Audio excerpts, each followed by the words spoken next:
Good morning my friends, कैसे आप लोग? उम्मीद करता हूं सब बढ़िया होंगे। देखिए, आज हम पढ़ते हैं use of has, have, had. देखो, इनका ऑरिजिन क्या है? इन तीनों की उत्पत्ति हुई है हैज से। किससे उत्पत्ति हुई है? हैज से। अगर मैं यहां पर लिख दूं use of have in present and past, तो ये बात भी गलत नहीं होगी। देखिए, हैज, हैव का प्रयोग प्रेजेंट में किया जाता है और हैड का प्रयोग पास्ट में किया जाता है। हैज का प्रयोग एक वचन के लिए किया जाता है प्रेजेंट में, और हैव का प्रयोग प्रेजेंट में बहुवचन के लिए किया जाता है। और जबकि पास्ट में एक वचन और बहुवचन दोनों के लिए, सिंगुलर एंड प्लूरल बोथ के लिए हम यूज करते हैं मेरे दोस्तों हैड का यूज। ये बात आपको समझ आई? देखो, अगर आप लिख रहे हैं तो एक बार लिख लीजिएगा। हम प्रेजेंट में एक वचन के लिए हैज का प्रयोग करते हैं।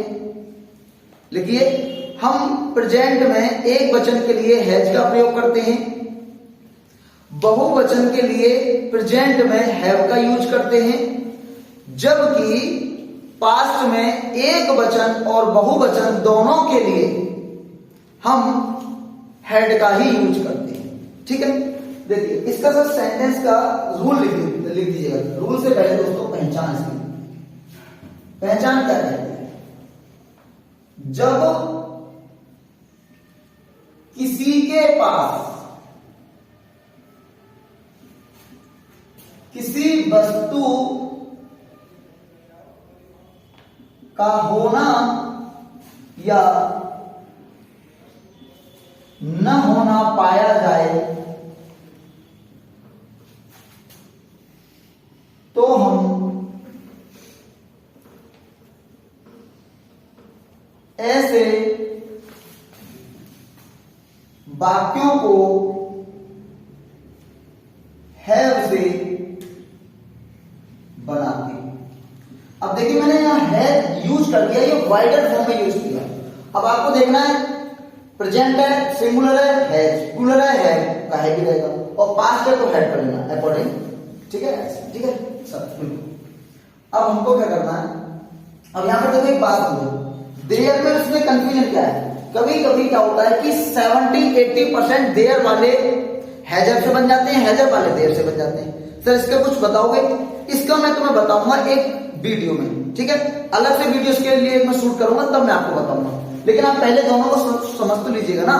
पहले हम देयर को पढ़ लिए हैं पहली वीडियो में, अब हम हैजर को पढ़ेंगे। जब दोनों को समझ लेंगे तभी तो दोनों में हम अंतर समझ पाएंगे ना प्रॉपर्ली, ढंग से डिफरेंस तभी तो पता लग पाएगा। लेकिन सर, जब कहीं पर किसी चीज का होना या ना होना, जब कहीं पर किसी चीज का तो देयर, और जब किसी के पास किसी वस्तु यानी कि चीज का होना या ना होना पाया जाता है तो हैजर बनता है। बात समझ आया सब? चलिए इसका रूल लिखते हैं। सब्जेक्ट आएगा has upon have plus had plus object. Negative के लिए subject has upon have plus had not upon never plus object. Interrogative के लिए has upon have plus subject not upon never और प्लस ऑब्जेक्ट, और अंत में question mark. Clear हो गया है? अब आपको एक बात समझना है। कुछ मैं सेंटेंस देता हूं।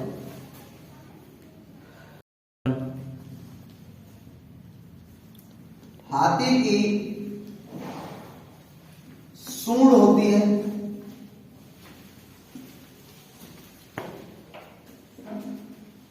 गाय के 4 थन होते हैं,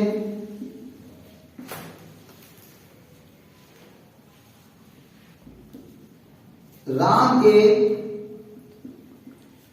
2 पुत्र थे,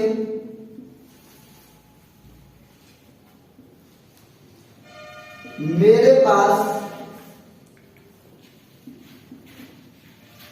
एक किताब है,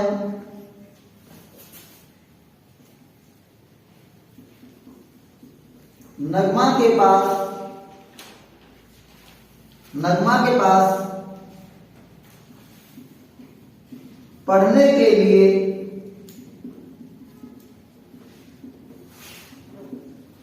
पुस्तक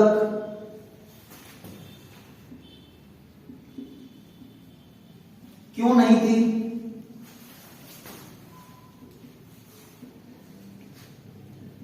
उस गरीब महिला के पास खाने के लिए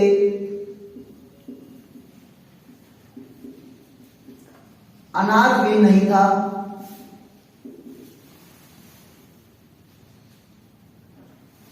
उस गरीब महिला के पास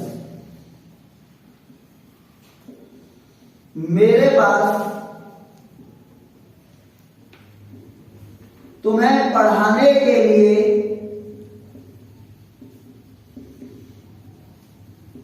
बहुत कुछ नया है।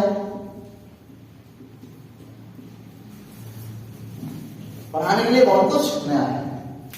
आपके दिमाग में दो डाउट आ रहे होंगे। एक डाउट आ रहा होगा, सर ये ता कैसे आ रहा है? ता है तो ये ता वाला तो इंडेफिनिट होगा। ता वाला क्या होगा? इंडेफिनिट होगा। मैंने आपको पहले बता रखा है, हर चमकने वाली चीज सोना नहीं होती है। सेंटेंस का इंडेफिनिट होने के लिए सेंटेंस को फंक्शनल होना जरूरी है। ठीक है, it is the necessary, so sentence must be functional, तभी वो क्या होगा? इंडेफिनिट होगा। इंडेफिनिट होने के लिए फंक्शनल होना चाहिए। सर फंक्शनल, देखो मैं आपको सिंपल समझाऊंगा। आप मैच तो देखते हो, अगर किस बॉलर ने बॉल डाली और किसी का कैच आउट हो गया, ठीक है, तो एम्पायर आउट होने से पहले क्या चेक करता है? ये चेक करता है कि जो बॉलर है वो नो बॉल तो नहीं हुई, इसने लाइन को क्रॉस तो नहीं कर दिया, यही चेक करता है। तो आपको अगर किसी वाक्य के अंत में ता लग रहा है तो पहले आप देखिए कि सेंटेंस फंक्शनल है या नहीं है। अगर फंक्शनल है तब तो वो सेंटेंस इंडेफिनिट से बनेगा। सब्जेक्ट वर्ब की फर्स्ट फॉर्म ऐसी है प्लस ऑब्जेक्ट, पढ़ाऊंगा भी आगे। अगर वो नॉन फंक्शनल है तो फिर उसको या तो इजेमआर से बनाइए या फिर हैजर से बनाइए। ठीक है, यहां पर हाथी की सूंड होती है। राम के दो पुत्र हैं। अब यहां तो सर पास में कुछ लोग क्या कहते हैं हैजर के नाम पर, मेरे पास एक कुत्ता है, चंचल के पास एक किताब थी, बच्चे के पास खिलौने हैं। ये छोटे मोटे सेंटेंस से काम नहीं चलेगा, थोड़ा आपको वाइडर करना पड़ेगा अगर आप अपना राइटिंग स्किल्स बनाना चाहते हैं। और देखिए इंग्लिश में अंग्रेजी पढ़ने का मतलब सिर्फ एक ही है, अंग्रेजी जो तुम्हारे सामने आए उसको आप पढ़ लीजिएगा, उसका सेंस पता चल जाए। न्यूज़पेपर कोई आपको कोई मैसेज आता है, कुछ आता है, उसको पढ़ लीजिएगा, उसका सेंस समझ लीजिएगा, कुछ नोटिस आता है आपको। और दूसरा जो आपके दिमाग में आ रहा है, जो आपके दिमाग में आ रहा है, आप उसको क्या करना है? आपको वो लिख लेना है। अब मुझे बताइए, अब हिंदी में, इतिहास में, भूगोल में, इन सब में, फिजिक्स में भी कितना पढ़ते हैं? सर बिल्कुल नहीं, बस एक बार उसको मॉडल को उठाते हैं या किताब को उठाते हैं, पढ़ लेते हैं, बना थोड़ा बहुत कर लेते हैं, फिर उसको लिख आते हैं अपने शब्दों में। नहीं रटते हो ना? इंग्लिश को क्यों रटते हो? क्योंकि तुम्हें इंग्लिश लिखनी नहीं आती है। तो मेरा जो इंटेंशन है, जो मेरा आपको पढ़ाने का जो एम है, बस ये है कि बस बच्चों को मैं ये इस काबिल बना सकूं कि बस तुम बच्चे लिखना सीख जाओ। फिर आपके सामने दुनिया में अगर सबसे ज्यादा ताकतवर होगे तो तुम होगे, तुम्हारे सामने इस दुनिया में कोई टिक नहीं पाएगा, ये मेरा आपसे विश्वास है। तो देखिए हाथी की मीनिंग क्या होती है, ये लाला जी बताएंगे। बताओ लाला जी। एलिफेंट, ELEPHENT,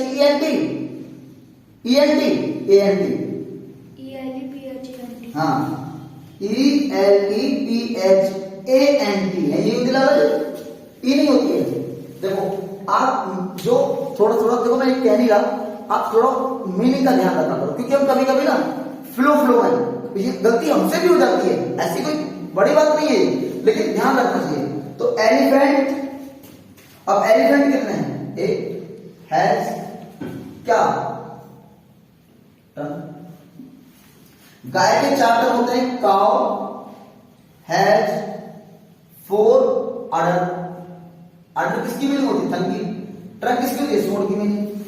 राम के 2 पुत्र हैं, तो देखिए राम हैड, अब यहाँ हैड क्यों आया, क्योंकि पास्ट है और राम एक वचन है तो मुझे हैड लगा, और अगर बहुवचन होता तब भी मैं क्या करता, तब भी हैड ही लगाता। Head to sun, to sun, sons नहीं कर सकते हैं क्योंकि न्यूमेरिकल एडजेक्टिव आ रहा है, और न्यूमेरिकल एडजेक्टिव का जो नाउन होता है वो सिंगुलर रहता है, ऑलवेज रिमेंबर दिस थिंग।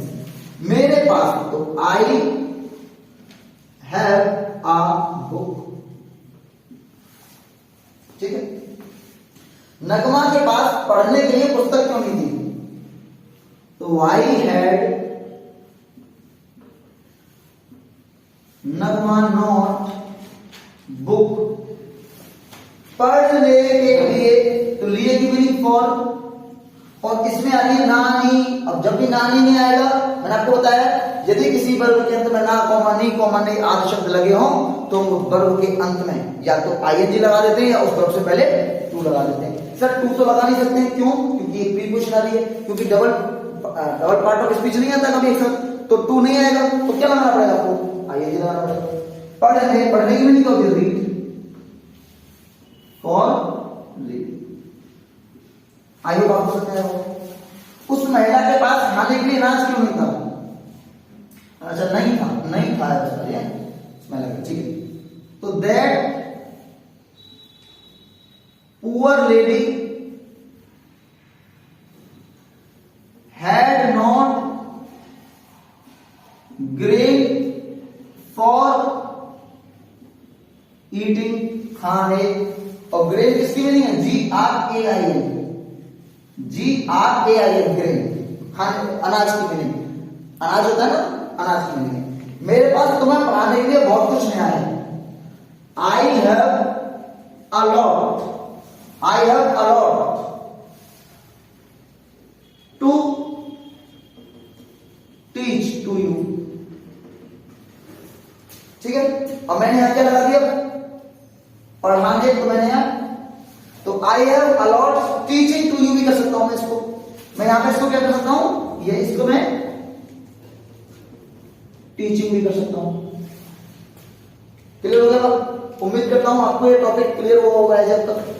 तो बस आपको डिस्क्रिप्शन में जाना है, इसकी कुछ एक्सरसाइज मैंने दे रखी है, वहां को बनाइएगा, और इसकी जो मैं सॉल्यूशन दूंगा, आई मीन जब इनको चेक कराऊंगा तो आप वीडियो में चेक कर सकते हैं। तो thank you class, bye, take care, हंसते रहिए, मुस्कुराते रहिए।